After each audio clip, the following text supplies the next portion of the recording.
ఆ సివిల్ వార్లో చాలా ఇబ్బందికరమైన పరిస్థితుల్లో అబ్రహాం లింకన్ గారు అక్కడ రాష్ట్రపతిగా ఉండి, లింకన్ గారు ఈరోజు గమనించినట్లయితే అధ్యక్ష, అమెరికా చరిత్రలో బహుశా అందరికంటే కూడా ఒక గొప్ప రాష్ట్రపతిగా పేరుగాంచి ప్రపంచ చరిత్రలోనే ప్రజాస్వామ్య పద్ధతుల్లో ప్రజాస్వామ్యంలో ఒక గొప్ప నాయకునిగా పేరుగాంచిన వ్యక్తి అధ్యక్ష. తాను అధ్యక్ష గెటిస్బర్గ్ అడ్రస్ అని చెప్పి ఒక గొప్ప స్పీచ్ ఇవ్వడం జరిగింది అధ్యక్ష. ఇది నవంబర్ 19, 1863లో గెటిస్బర్గ్ అనే ఊరు అధ్యక్ష, పెన్సిల్వేనియా అనే స్టేట్లో గెటిస్బర్గ్ అనే ఊరిలో తాను ఈ స్పీచ్ ఇస్తాడు అధ్యక్ష. గెటిస్బర్గ్ ఆ సివిల్ వార్లో ఏదైతే ఉందో అతి గొప్ప యుద్ధంగా ఉండి ఎంతోమంది చనిపోతారు అధ్యక్ష. చనిపోయినప్పుడు యూనియన్ తరఫున, అంటే అమెరికాలో ఉండే నార్దర్న్ స్టేట్స్ తరఫున ఎవరైతే చనిపోయిన వాళ్ళు ఉన్నారో వాళ్ళకి నివాళులు అర్పించేదానికి ఆ స్పీచ్ ఇస్తే, ఆ స్పీచ్లో అంటాడు అధ్యక్ష, urge the nation to ensure that these dead shall not have died in vain, that this nation under God shall have a new birth of freedom, and the government of the people, by the people, for the people shall not perish from the earth. ఎవరైతే చనిపోయినారో యుద్ధంలో వాళ్ళ చావు ఎట్టి పరిస్థితుల్లో కూడా వృధా కాకుండా వాళ్ళ సేవ ఏదైతే ఉందో ఆ సేవ వలన ఒక కొత్త దేశం ఏర్పడుతుంది. ఆ ఏర్పడిన దేశం వచ్చేసి by the people, of the people and for the people, ఈ ప్రపంచంలో శాశ్వతంగా ఉంటుందని చెప్పి చెప్తాడు అధ్యక్ష. ఈరోజు గెటిస్బర్గ్ అడ్రస్ అనేది ప్రపంచ చరిత్రలోనే ఒక రాజకీయ నాయకుడు ఇచ్చిన స్పీచ్లలో అతి గొప్ప స్పీచ్గా భావిస్తారు అధ్యక్ష. నేను ఎందుకు ఇంత డీటెయిల్గా చెప్తా ఉన్నానంటే అధ్యక్ష, ఇక్కడ కొటేషన్స్ కానీ సందర్భాలు కానీ మాట్లాడిన వారు కానీ ఇవన్నిటికి కూడా మన ప్రభుత్వానికి కానీ మన పాలన కానీ మన గౌరవ ముఖ్యమంత్రి గారి ఆలోచనకు ఆశయాలకు అనుగుణంగా ఉన్నాయి. కాబట్టి ఇవన్నీ కూడా నేను ఇంత డీటెయిల్గా చెప్తా ఉన్నాను అధ్యక్ష. ఎందుకంటే సభకు కానీ సభ ద్వారా రాష్ట్ర ప్రజలందరికీ కూడా ప్రతి ఒక్క పాలసీ ఏదైతే ఉందో ఆ పాలసీ అంతా కూడా దాని ఆరిజిన్ ఎక్కడి నుంచి మనము ఎక్కడి నుంచి మనం ఆలోచన కలిగింది, అది ఎండ్ అయ్యేది కూడా ఎక్కడ అని చెప్పేసి తెలుసుకోవాలనే ఉద్దేశంతో ఇవన్నీ చెప్తున్నాను అధ్యక్ష. కాబట్టి అబ్రహాం లింకన్ గారి మాటల అధ్యక్ష, ప్రజాస్వామ్యం అంటే ప్రజల వలన, ప్రజల చేత, ప్రజల కొరకు. మన దేశ ప్రజాస్వామ్యంలో ఈ సూక్తి పొందుపరచబడింది. సమానత్వము, స్వేచ్ఛ, సోదరభావము ప్రజాస్వామ్యానికి మరియు న్యాయానికి మూల స్తంభాలుగా భావించిన మన భారత రాజ్యాంగ పితామహుడు డాక్టర్ బిఆర్ అంబేద్కర్ గారికి భారత ప్రజాస్వామ్యం చాలా రుణపడి ఉంది. మన రాజ్యాంగ నిర్మాత మరియు దార్శనికునైన వీరికి నివాళులు అర్పిస్తూ మా ప్రభుత్వం విజయవాడలోని స్వరాజ్ మైదానంలో ప్రపంచంలోనే అత్యంత ఎత్తైన 125 అడుగుల డాక్టర్ అంబేద్కర్ విగ్రహము, స్టాచ్యూ ఆఫ్ సోషల్ జస్టిస్ను ఏర్పాటు చేసింది. ఆయన ఆశయాలు మా ప్రభుత్వానికి మార్గదర్శకంగా నిలుస్తున్నాయి అధ్యక్ష. ఐ రిపీట్ అధ్యక్ష, ప్రపంచంలోనే అధ్యక్ష అత్యంత ఎత్తైన 125 అడుగుల డాక్టర్ అంబేద్కర్ విగ్రహం అధ్యక్ష, స్టాచ్యూ ఆఫ్ సోషల్ జస్టిస్. మా ప్రభుత్వము ఈ ఇద్దరి దార్శనికుల ఆలోచనలను కార్యరూపంలోకి తీసుకువచ్చింది. మా ప్రభుత్వం ప్రజల చేత, ప్రజల కోసం పనిచేసే ప్రజాప్రభుత్వం అని నిరూపించింది. అసమానతలను రూపమాపడం, వెనుకబడిన వర్గాల వారికి రక్షణ మరియు సాధికారతను ఇవ్వడం, నాణ్యమైన విద్య, పోషణ, ఆరోగ్య సంరక్షణ, జీవనోపాధి కల్పించే కార్యక్రమాలు చేపట్టడానికి ఆర్థిక సహాయం చేయడం లాంటివి మా ప్రభుత్వ నైతిక బాధ్యతగా భావిస్తుంది. సుస్థిరమైన అభివృద్ధికి ఇవన్నీ అత్యంత ముఖ్యమైన సూచికలని మా ప్రభుత్వం నమ్ముతుంది. మన గౌరవ ముఖ్యమంత్రి గారి నాయకత్వం, సేవా స్ఫూర్తి మరియు మార్గదర్శకత్వంలో మా ప్రభుత్వం అడుగడుగునా ప్రేరణ పొంది వాగ్దానాల అమలులో మరియు ప్రజల ఆకాంక్షలను నెరవేర్చడంలో సఫలీకృతమైంది. గౌరవ ముఖ్యమంత్రి గారు ప్రజల సంక్షేమం పట్ల ప్రదర్శించిన అంకిత భావం మరియు బాధ్యత 2000 సంవత్సరాల క్రితం ఆర్థిక శాస్త్రాన్ని రచించిన కౌటిల్యుడు చెప్పిన సూత్రాలను ప్రతిబింబింపజేస్తున్నాయి. కౌటిల్యుడు అధ్యక్ష అందరికీ తెలుసు. కౌటిల్యుడు, విష్ణుగుప్త, మరి ఈరోజు మనం చాణక్య అని అంటూ ఉంటాము, అర్థశాస్త్ర రచయిత, ఒక గొప్ప విద్యావేత్త, రచయిత, మరి తత్వవేత్త, ఆర్థికవేత్త, న్యాయవేత్త, అన్ని రకాలుగా తాను మరి అన్ని హంగులుగా తనకున్న శక్తులతో మన మౌర్య ఎంపైర్ ఏదైతే ఉంటుందో ఆ మౌర్య ఎంపైర్కు, చంద్రగుప్త మౌర్యకు తాను చీఫ్ అడ్వైజర్గా ఉంటారు అధ్యక్ష. తాను రాసిన అర్థశాస్త్రము ఈరోజు చాలామంది మనం అనుకుంటాం అధ్యక్ష, అర్థశాస్త్రం అన్న తర్వాత కేవలం అది యుద్ధానికి సంబంధించినదని. వాస్తవానికి యుద్ధం కంటే కూడా అర్థశాస్త్రము పరిపాలన పట్ల, పన్నులు విధించడం పట్ల, ప్రజా సంక్షేమం పట్ల, ప్రజలకు సంబంధించిన ఏ విధమైన పాలన ఇవ్వడం అనే దాన్ని బట్టి అధ్యక్ష. అయితే కౌటిల్యుడు చెప్తాడు అధ్యక్ష, ప్రజా సుఖే సుఖం రాజా ప్రజానాంతు హితే హితం. అంటే in the happiness of subject lies the happiness of the king and the welfare of the public lies is welfare అధ్యక్ష. పాలకుడు అనేవాడు తన ప్రజల ఆనందాన్ని మరియు శ్రేయస్సును తన సొంత ఆనందం మరియు శ్రేయస్సుగా భావించేవాడు అని చెప్పేసి చాణక్యుడు చెప్తాడు. ఈరోజు ఎటువంటి సంకోచం లేకుండా చెప్పొచ్చు అధ్యక్ష, మనము మన ప్రభుత్వం కానీ మన గౌరవ ముఖ్యమంత్రి కానీ అర్థశాస్త్రంలో చాణక్యుడు ఏదైతే చెప్తాడో అదే విధమైన పాలన ఈరోజు అందింపజేస్తూ ఉన్నామని చెప్పి తెలియజేస్తా ఉన్నాను అధ్యక్ష. విభజన అనంతరం ఏర్పడిన ప్రతికూల పరిస్థితుల్లో కూడా అత్యంత ప్రగతిశీల రాష్ట్రాల్లో మన రాష్ట్రం తన స్థానాన్ని తిరిగి సాధించడానికి ఎంత కష్టమైనా సరే, ఏ సవాలులైనా అధిగమిస్తూ అవకాశాలను అందిపుచ్చుకోగలదని మన గౌరవ ముఖ్యమంత్రి గారి దృఢ విశ్వాసం. వినూత్న పరిపాలన ఆవిష్కరణలు. రాష్ట్ర విభజన తరువాత జటిలమైన విభజన సమస్యలతో మరియు నష్టాలతో ఇబ్బంది పడుతున్నప్పటికీ ఉన్నత ఆశయాలతో మరియు నూతన శక్తితో రాష్ట్రాన్ని పునర్నిర్మించుకోవడానికి మా ప్రభుత్వం శాయశక్తులా ప్రయత్నిస్తోంది. మన రాష్ట్ర సమస్యలను అధిగమించాలంటే పాత మరియు మూస పద్ధతుల్లో కాకుండా ఒక సరికొత్త విధానంతో మాత్రమే అభివృద్ధిని సాధించగలమని గౌరవ ముఖ్యమంత్రి గారు తాను చేసిన సుదీర్ఘ పాదయాత్ర అనుభవంతో తెలుసుకున్నారు. దీనికి అనుగుణంగా అనేక మార్గ నిర్దేశక కార్యక్రమాలతో మా ప్రభుత్వం గత 5 సంవత్సరాలుగా ప్రజల జీవితాల్లో వెలుగు నింపుతుంది.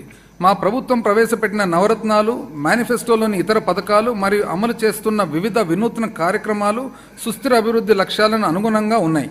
ఈ కార్యక్రమాలు మెరుగైన ఫలితాలను అందించడం వలన ప్రపంచవ్యాప్త మేధావులచే కూడా ప్రశంసలు అందుకుంటున్నాయి. కొత్త ఆలోచనలను, ఆవిష్కరణలను మరియు ఇంతకుముందు ఎన్నడూ లేని విధానాలను కనీ విని ఎరగని రీతిలో అమలుపరచడం వలన తక్కువ సమయంలోనే మా ప్రభుత్వం సంతృప్త స్థాయిలో ప్రజలందరి జీవితాల్లో గణనీయమైన మార్పు తీసుకురాగలిగింది.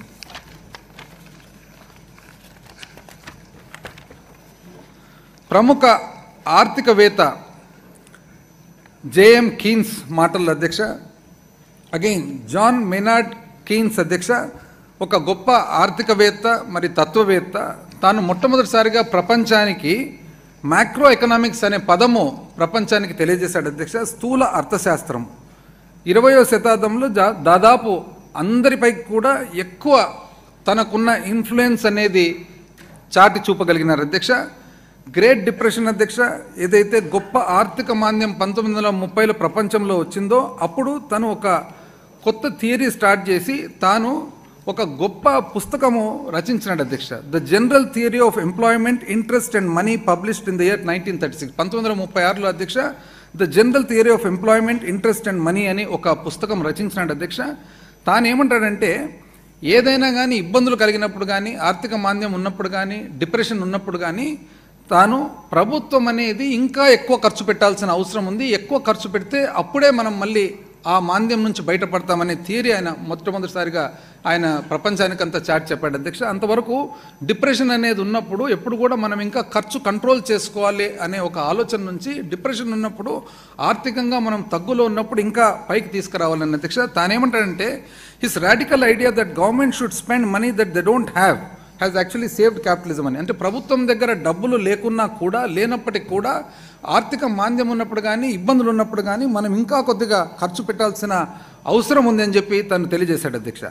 ప్రభుత్వానికి ముఖ్యమైన బాధ్యత ఏమంటే, తన మాటల అధ్యక్ష, ప్రభుత్వానికి ముఖ్యమైన బాధ్యత ఏమిటంటే ఇతరులు ఇప్పటికే చేస్తున్న పనులు చేయడము, లేదా అవే పనులు కొంచెం మెరుగ్గా లేదా అధ్వానంగా చేయడం కాదు, కానీ ఇప్పటి వరకు అసలు ఎవ్వరూ చేయని పనులు చేయడం. ఐ రిపీట్ అధ్యక్ష, ఇప్పటి వరకు అసలు ఎవరు చేయని పనులు చేయడం. ఈరోజు మనం గర్వంగా చెప్పొచ్చు అధ్యక్ష, మన ప్రభుత్వం కానీ గౌరవ ముఖ్యమంత్రి గారు కానీ తీసుకున్న నిర్ణయాలు ఏవైతే ఉన్నాయో, పరిపాలన ఏదైతే ఇచ్చామో ఇప్పటి వరకు ఎవ్వరు కూడా చేయలేదని చెప్పి ఈరోజు గర్వంగా మనం చెప్పొచ్చు అధ్యక్ష. మా ప్రభుత్వం యొక్క కొన్ని ముఖ్యమైన వినూత్న కార్యక్రమాల ప్రభావం మరియు వాటి సత్ఫలితాలను గౌరవ సభకు తెలియజేస్తున్నాను అధ్యక్ష. మన విధానాలు అధ్యక్ష